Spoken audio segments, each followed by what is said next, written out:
Welcome to our virtual book talk. My name is Gloria Rhodes. I'm a librarian at San Diego State University. And today I am going to tell you about some stories, read you some lines from some stories, and just hope that you will like them enough that you will go out and check these books out from your library. This month we are celebrating Black History Month, and a lot of our stories will have to are dealing with main characters who are African American. So we're going to look at ways to book talk. That's what our stories are going to flow. And what book talk means is I introduce you to the stories and I tell you a little bit about the characters. I give you a scene of what takes place in the story, and then you have to check out the story and finish reading it for yourself or get someone to read it for you so you will know what happens at the end of the book. This is called a book teaser. It teases you to want to go to the library or have someone or to the bookstore or wherever you get your books and say, wow, Miss Gloria read me that book, or I listened to her story, and I really want to see what happens at the end. So let's get started. Our first book is The 100 Penny Box, and the author is Sharon Bell Mathis.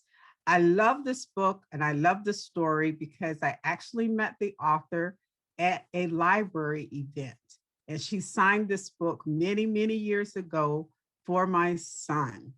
So the 100 Penny Box is about Michael, who is a 10-year-old, and his great great aunt Du, who is 100 years old.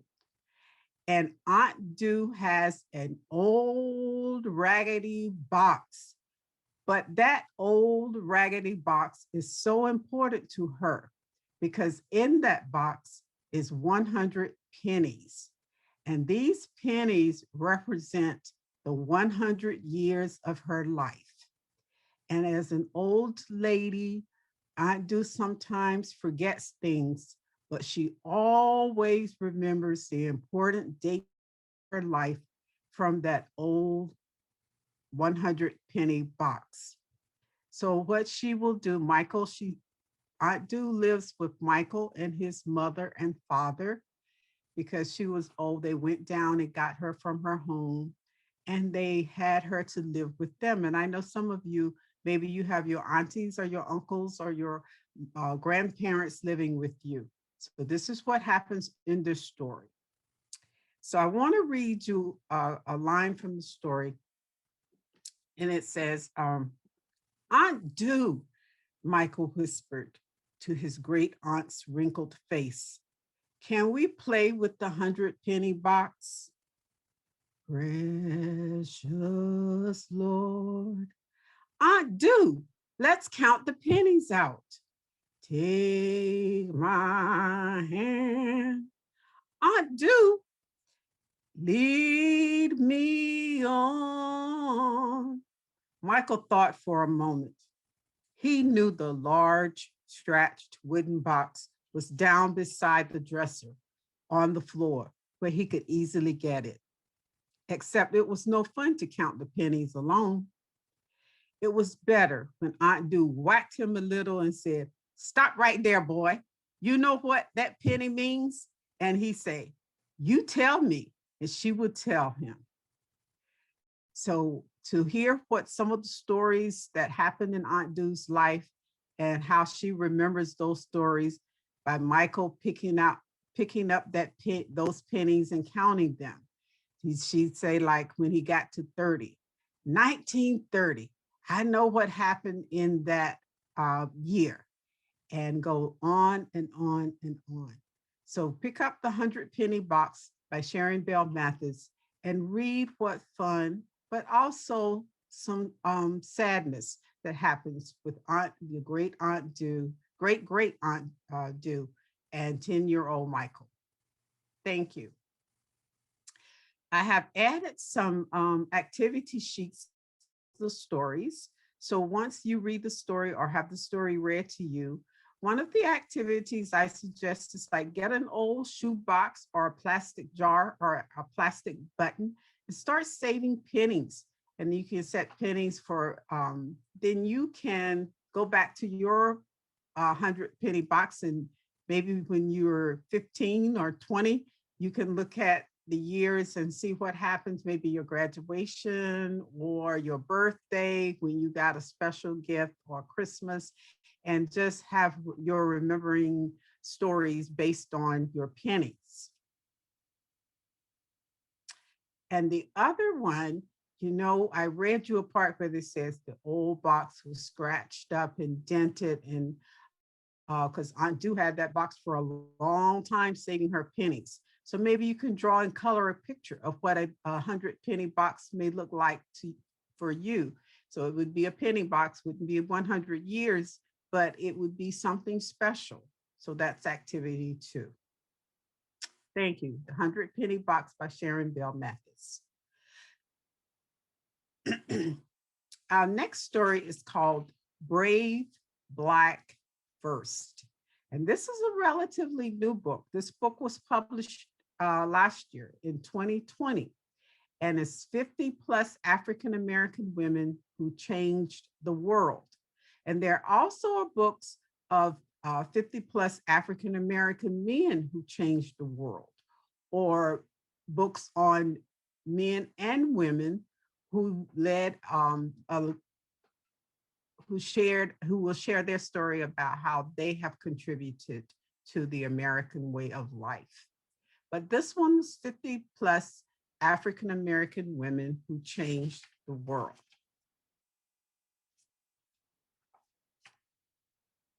So some of the people in the book are, I want you to read and then fill out this form, like, what did I do as the first African American woman to change the world? And I have some: Michelle Obama, Serena Williams, Mae Jemison, Rosa Parks, and Harriet Tubman.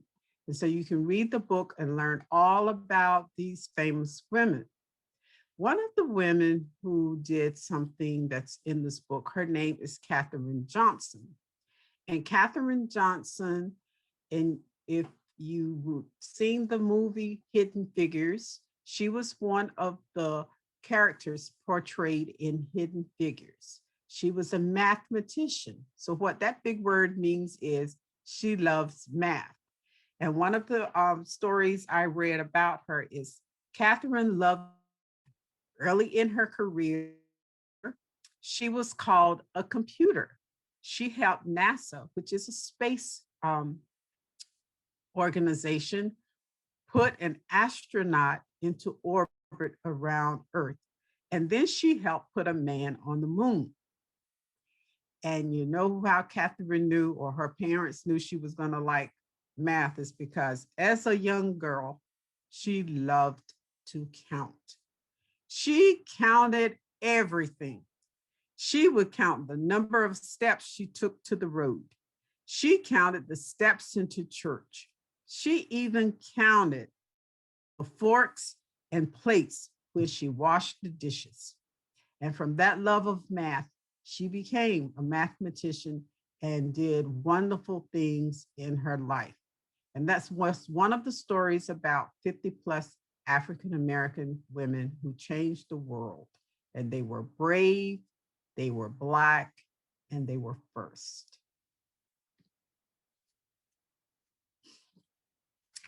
Another book, and also this person is in the 50 plus stories.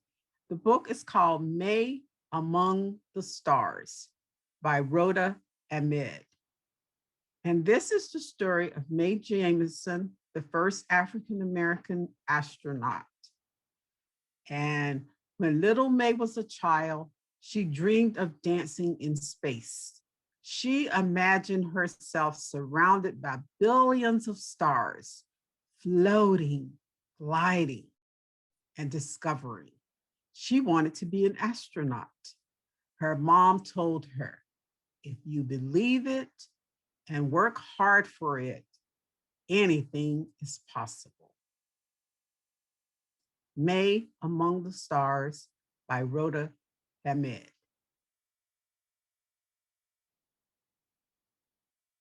So I want you to follow May as she learns that if you can dream it, you can work hard for it, and anything is possible.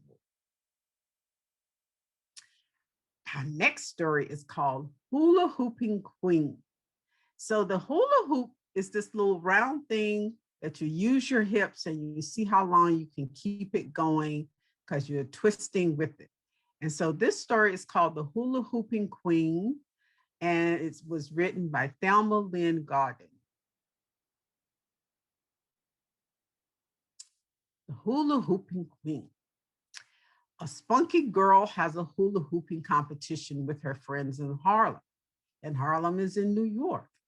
And soon everyone in the neighborhood, young and old alike, joins in on the fun. Kamika is confident that today she will finally beat her rival Jamera and become the hula hooping queen of the 139th Street. But then Mama reminds her that today is their neighbor, Miss Adeline's birthday, and Kamika has a ton of chores to do to get ready for the party that they are hosting. Kamika's disappointed to be stuck at home and can only think about the hooping competition. Distracted, Kamika accidentally ruins Miss Adeline's birthday cake and has to confess to her that there won't be cake for her special day. But then Miss Adeline confesses something too. She's also got the itch, the hula hooping itch. Her fingers start snapping, her hips start swinging. Soon, everyone's hips are swinging as the party spills out onto the street. So you have to read The Hula Hooping Queen by Thelma Lynn Gooden to see what happens when Miss Adeline and Kamika and Jamera all get together and hula hoop on 139th Street. Also included in here is a YouTube where Oprah Winfrey is reading The Hula Hooping Queen, and the link is embedded in this PowerPoint. So you can turn on the YouTube and listen to the story that Oprah reads from front to cover. The next one is this person's name is Jason Reynolds, and Jason is the National Ambassador for Young People's Literature. So there is a library in Washington, D.C., and it's called the Library of Congress. And it's a big library that belongs to everyone. And so they select a person every couple of years to be an ambassador. And what that word means is this person is good at what they do. So they want that person to go out into the whole United States and sometimes even other parts of the world and read stories to children. And so Jason Reynolds is the person who is selected a couple of years ago to be the National Ambassador for Young People's Literature. And he started a video series featuring creative ways to get students to be interested in not only reading, but just to read. They can write, they can draw. And there is a link on this slide, which will take you to his prompts. And prompts is he gets you started on an idea, and then you finish the idea. One of his prompts was to get students, everyone has to wear a mask now. So what he thought to do was to make it fun and to make your mask your own. So he had you decorate the mask, and then you can wear it after you've completed your decorations. Or he will take something from his cabinet and he would put it up front, and then you write a story on whatever it is. Maybe it's a bag of rice, and you can write a couple of sentences, or you can make a poem, or you can sing a song, or you can dance to something made up, but it all has to center around whatever it is you take from your cupboard. And maybe it's rice, maybe it's a can of milk, maybe it's beans, maybe it's anything that you would have in your pantry.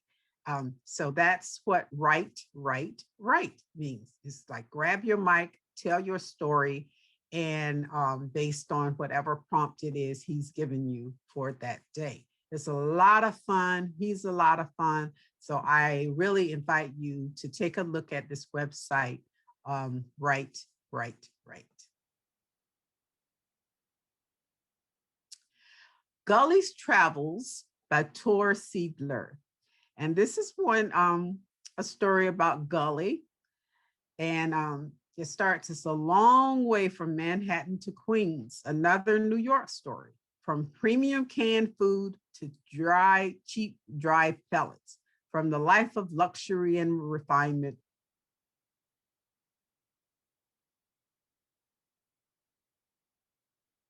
to one of screaming kids and unair conditioned apartments. Gulliver lived with a well off professor in a Fifth Avenue apartment. He ate the very best dog food. He took long walks. He went to the groomers every month and had a collar studded with the jewel turquoise. Every summer, they would travel to Paris and swap apartments for a month with a French professor. It was a good life, refined, luxurious. Gulliver never imagined how quickly that life could end. But then the professor fell in love with the beautiful Madeline, who was allergic to long haired dogs. So he gave Gulliver to his doorman, Carlos. Gully went from living with only one person in a Manhattan to a crowded, unair conditioned apartment in Queens with two kids, their parents, and three huge dogs, all mutts, not purebred like Gully. You will have to pick up Gully's Travels by Tor Siegler to see what happens. Do you think Gully adjusted? Do you think he got to like his life better, even better, although he didn't have all those things that rich people have? Maybe he enjoyed having a lot of kids around that would play with him. Get Gully's Travels by Tor Siedler and see what happens to Gully. Esperanza Rising by Pam Munoz Ryan.